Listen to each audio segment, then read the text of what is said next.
सोच रहा हूँ साइकिल ले लूँ, इसको खचारा को खड़ी कर दूँ और साइकिल लेके इंशाल्लाह, क्योंकि काम करना तो उन्होंने मुश्किल कर दिया है। आटा, चीनी, घी वगैरह सब का तो ख़त्म कर दिया है।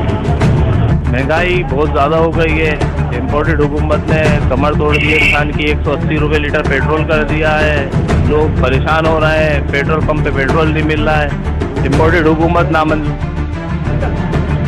पेट्रोल भी बहुत महंगा हो गया है। मुल्क को कहाँ लेके जाएंगे, कितना लेके जा रहे हैं, कहाँ गरीब के लिए ज़िंदगी छोड़ रहे हैं, खाने के लिए लाले पड़ रहे हैं, लोग परेशान हैं खाने पीने के लिए। और पेट्रोल को इतना महंगा कर दिया कि लोग अपनी मुश्किलें परेशानियाँ भूल रहे हैं। पेट्रोल डलवाएंगे लाइनों में खड़े होके अगर हुआ जिसमें आवाम के ऊपर 30 रुपये लीटर पेट्रोल और डीजल में इजाफा कर दिया जाए।